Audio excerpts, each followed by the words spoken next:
हंगल से लेकर अमरीश पुरी तक, शिवाजी साटम से लेकर बोमन ईरानी तक कुछ ही ऐसे एक्टर्स हुए हैं जिन्होंने एक्टिंग की फील्ड में काफी देर से एंट्री ली और अपनी एक अलग मुकाम हासिल करने में कामयाब भी हुए। ऐसे ही एक्टर्स में से एक नाम है अंजन श्रीवास्तव का, जिन्होंने अपनी खास अदायगी से टीवी और फिल्मों में अपनी एक खास जगह बनाई और दोनों ही जगह कामयाबी पाई। आज के वीडियो में हम बात करेंगे थिएटर की दुनिया से आए अंजन जी के जीवन से जुड़ी कुछ खास बातों और उनके एक्टिंग करियर के बारे में, जो कि वाकई बहुत ही दिलचस्प है। इसलिए बने रहे वीडियो में हमारे साथ। अंजन श्रीवास्तव का जन्म तो कोलकाता में हुआ था, लेकिन उनकी जड़ें उत्तर प्रदेश से जुड़ी हुई थी। दरअसल उनके पिता मृत्युंजय श्रीवास्तव उत्तर प्रदेश के गाजीपुर जिले में स्थित गहमर गांव के रहने वाले थे और नौकरी के सिलसिले में कोलकाता जाकर बस गए थे। बतौर बैंकर वे वहां के इलाहाबाद बैंक में कार्यरत थे। 2 जून 1948 को कोलकाता में ही जन्मे अंजन अपने भाई बहनों में सबसे बड़े थे। उनका पालन पोषण और पढ़ाई लिखाई भी कोलकाता से ही हुई। हालांकि उनके परिवार और खुद अंजन को भी नहीं पता था कि अंजन एक एक्टर बनेंगे,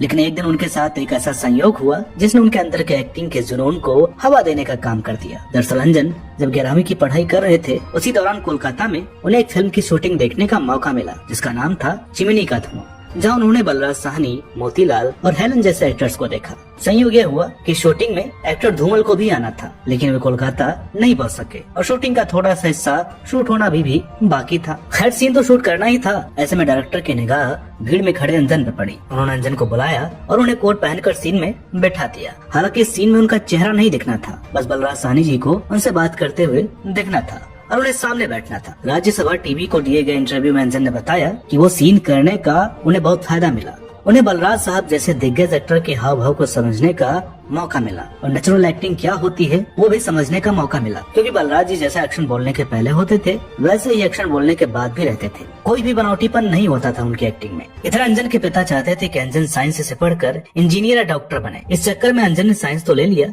लेकिन अंजन को वो विषय बिल्कुल भी पल्ले नहीं पड़ा। इसके बाद उन्हें कॉमर्स में दाखिला दिलवाया गया और अंजन बीकॉम पूरी कर बैंक की तैयारी में लग गए। इसी दौरान उनके पिता को किसी परिचित ने सलाह दी कि अगर अंजन को LLB करा दे तो वो अपना कुछ खर्चा तो निकाल ही लेगा। अंजन ने कलकत्ता विश्वविद्यालय से LLB के दौरान ही अपने पिता से बचकर वहाँ के हिंदी और बंगाली थिएटर समूहों में भाग लेना शुरू कर दिया। इस बीच उन्होंने फिल्म चमेली मेम साहब में एक छोटा सा रोल भी किया। नाटकों के दौरान ही उन्हें एक बार रेडियो नाटक में काम करने का ऑफर भी मिला, जिसके बारे में जानकर उनके पिताजी बिगड़ गए। दरअसल उनके दिमाग में ये बात बैठ गई थी, अगर अंजन नाटक में काम करेंगे तो उन्हें टीबी की बीमारी हो जाएगी, जो उस वक्त लाइलाज हुआ करती थी। हालांकि अंजन की मां ने उनका भरपूर साथ दिया और उनके पिताजी को समझाया कि वो स्टेज पर नहीं बल्कि रेडियो पर काम करने जा रहा है। धीरे धीरे अंजन रेडियो और नाटकों के अच्छे कलाकारों में गिने जाने लगे। उन्होंने कोलकाता में लगभग 10 साल तक कई सारे नाटकों में काम किया और कला भवन, संगीत कला मंदिर, वादाकार जैसे शहर के मशहूर थिएटर ग्रुप से जुड़े, साथ ही कुछ बंगाली फिल्मों में छोटे छोटे रोल किए। हालांकि अंजन अपने पिता की इच्छा के अनुसार इलाहाबाद बैंक में भी काम करते रहे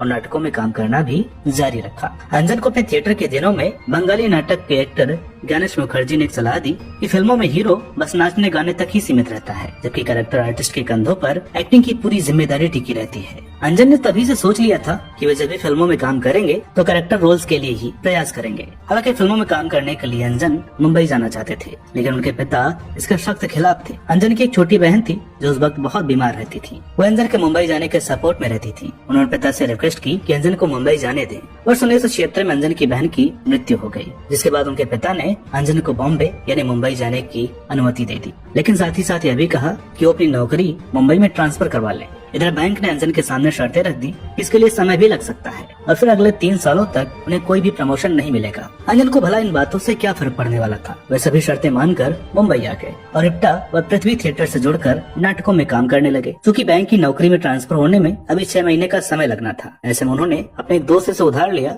और थिएटर करते रहे। दोस्तों, उस दौरान मुंबई में अंजन ने कभी भी अपनी खस्ता हालत किसी से भी जाहिर नहीं होने दी। एक इंटरव्यू में उन्होंने बताया था कि उनके घर से थोड़ी दूर पर एक मिसल पाव की दुकान थी, जिसके पास वे देर रात में इसलिए खाने जाते थे ताकि उन्हें कोई देख न ले। खैर अपनी मेहनत और लगन से अंजन इप्टा के महासचिव और फिर उपाध्यक्ष भी बने। उन्होंने 40 वर्षों में दर्जनों नाटकों में अभिनय किया और आज भी सक्रिय हैं। दोस्तों, अंजन का फिल्मी सफर भी बड़ा ही दिलचस्प है। दरअसल जब अंजन कोलकाता से मुंबई रवाना हुए तो 2 सिफारिशी पत्र अपने साथ लेकर आए थे, जिनमें से एक था अमर प्रेम जैसी कई शानदार फिल्में बना चुके डायरेक्टर शक्ति सामंत के नाम, जिनके ही भाई ने लिखकर अंजन के हाथों भेजा था। दरअसल अंजन के पिता शक्ति के भाई को जानते थे और उन्होंने ही यह पत्र लिखवाया था, लेकिन उस पत्र से कोई फायदा नहीं मिला। हालांकि दूसरा पत्र जो डायरेक्टर ऋषिकेश मुखर्जी के नाम का था, जिसे अंजन के बंगाली थिएटर के साथी कलाकार ने ऋषिकेश जी के ही किसी खास से लिखवा कर दिया था, वो काम कर गया। देर से ही सही ऋषिकेश जी ने उन्हें काम दे दिया। उन्होंने पत्र पढ़कर न सिर्फ काम देने का वादा किया, बल्कि ऑफिस में बुलाकर अंजन से बातें की और खाना भी खिलाया। ऋषिकेश मुखर्जी ने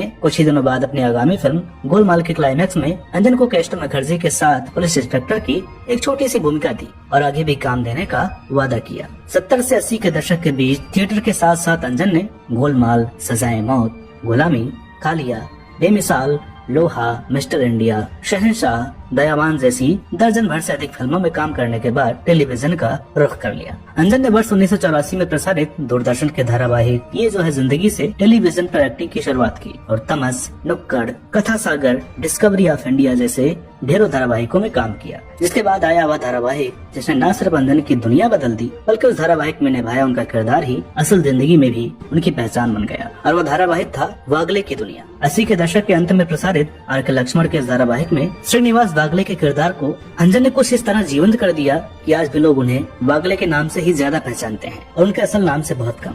इस शो और अंजन की कामयाबी का अंदाजा आप इसी से लगा सकते हैं कि वागले नाम को बनाने के लिए साल 2012 में एक शो डिटेक्टिव वागले के नाम से शुरू किया गया और इसमें भी अंजन ने ही मुख्य भूमिका निभाई थी। बाद में थोड़ी नवीनता के साथ साल 2021 में वागले की दुनिया को फिर से रिबूट किया गया। 90 के दशक से लेकर अब तक अंजन के एक्टिंग करियर पर गौर किया जाए तो ढेरों शोज के अलावा अंजन ने कभी हाँ कभी ना, राजू बन गया जेंटलमैन, जो जीता वही सिकंदर, दामिनी, घातक, चाइना गेट, प्यार तो होना ही था, रन, बंधन, चक दे इंडिया, फिरंगी, संजू और पीएम नरेंद्र मोदी सहित 130 से अधिक हिंदी फिल्मों में अभिनय किया, जो अभी भी बदस्तूर जारी है। मजे की बात कि अपने एक्टिंग करियर के दौरान भी अंजन एक बैंक कर्मचारी बने रहे, जहां से उन्होंने 2001 में रिटायरमेंट लिया। अंजन ने कुछ विदेशी फिल्मों में भी काम किया है, जिसमें साल 1991 में आई हॉलीवुड फिल्म मिसिसिपी मसाला का नाम प्रमुख है। इसके अलावा मराठी सहित अन्य कई भारतीय भाषाओं की फिल्मों में भी काम कर चुके हैं और आज भी लगातार सक्रिय हैं। बात करें अंजन श्रीवास्तव के निजी जीवन की, उनकी पत्नी का नाम मधु श्रीवास्तव है, जिनसे उन्हें